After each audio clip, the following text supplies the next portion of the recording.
नमस्कार, आप देख रहे हैं यूथ मीडिया 24 न्यूज़ और मैं हूं आपका मित्र राजेश चौधरी।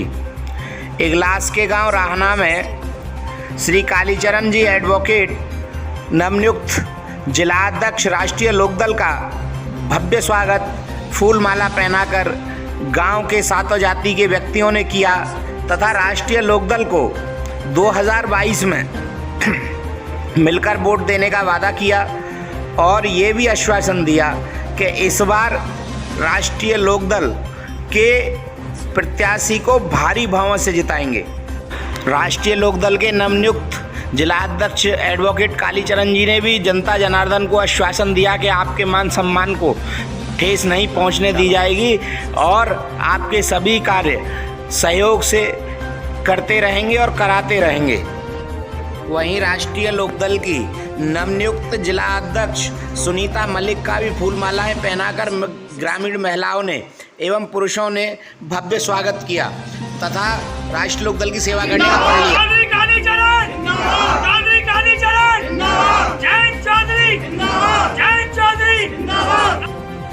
इनको खूब पता है कि अगर गरीब किसान मजदूर की, बड़े गौर से सुनना, गरीब किसान मजदूर की अगर कोई आवाज उठाने के लिए तैयार रहा है आज तक सरकार के खिलाफ, तो जिनको आज बदनाम किया जा रहा है कि पश्चिमी उत्तर प्रदेश के जाट हैं, जाट हैं, जाट हैं, अरे भाई वो पश्चिमी उत्तर प्रदेश के जाट नहीं थे, वो पूरे प्रदेश के जाट प्लस किसान और मजदूर थे जिन्होंने, जाटों ने तो उनकी आवाज को बुलंद किया और वो जाट थे स्वर्गीय अजीत सिंह जी, जिन्होंने टीके जी की मनोबल को बढ़ाया।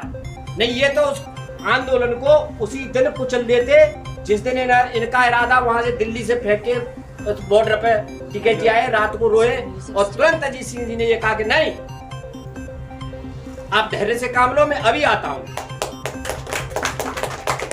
तो वो हमारे स्वर्गीय अजीत सिंह जी,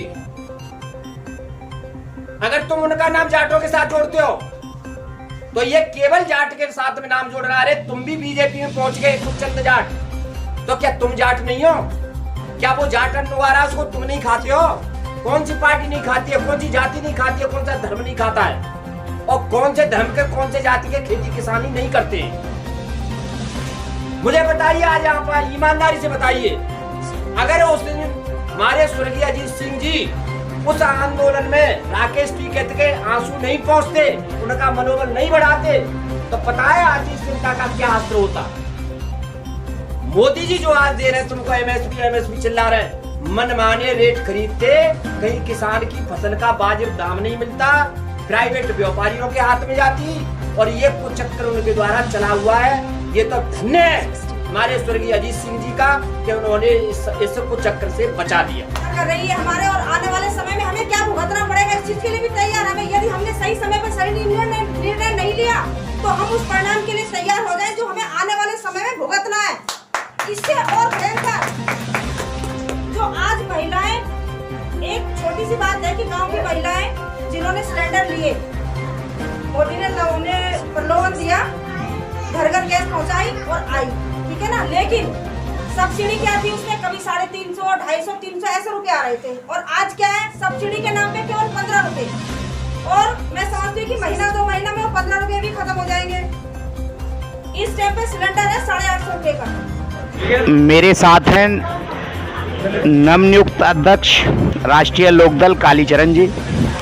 आज राना गांव में एक इनका स्वागत समारोह हुआ। मैं इनसे पूछता हूं कि जो आज किसानों की हालत है इसका जिम्मेदार कौन? आज जो किसानों की हालत हो रही है, जो दुर्दशा हो रही है और जो किसानों की दयनीय स्थिति पर किसानों को पहुंचा दिया गया है, वो सिर्फ मोदी गवर्नमेंट की, और मैं तो व्यक्तिगत तौर पर कहूँगा कि मोदी जी की इसमें योगदान है, इस दुर्दशा को करने में किसानों की को, जिनकी बात को आज 8 महीने से किसान बॉर्डर पर पड़ा हुआ है, उसकी बात को बिल्कुल भी नहीं सुना जा रहा है, कोई तरजीह नहीं दी जा रही है और ना आज तक बात करने की किसी ने जहनत उठाई है।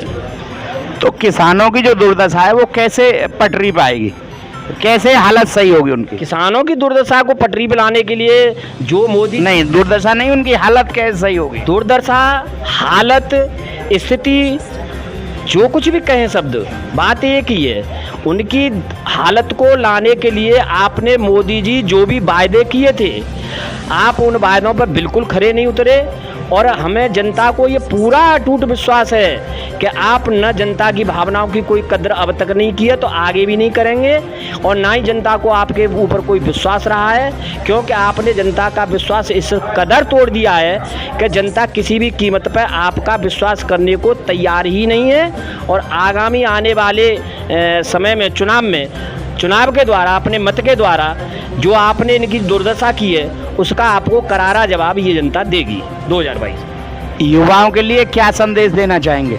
मैं युवाओं के लिए ये संदेश दूंगा कि हमारे युवा भाई, हमारी जो राष्ट्रीय लोकदल की नीतियां हैं, राष्ट्रीय लोकदल की हमें जो लड़ाई आपके लिए लड़ी जा रही है, युवाओं के लिए, बेरोजगारों के लिए, नौजवानों के लिए, मजदूरों के लिए, किसानों के लिए, शोषित वंचितों के लिए जो लड़ाई लड़ी जा रही है, इस लड़ाई में सबसे ज़्यादा हमें चाहिए, ज़रूरत है, वो नौजवान की है, युवाओं की है। और ऐसा मुझे विश्वास है कि आगे आने वाले 2022 के चुनाव में नौजवान और युवाओं का राष्ट्रीय लोकदल को पूरा भरपूर सहयोग मिलेगा और पूरी सरकार बनाने में इनकी एक अहम भूमिका साबित होगी।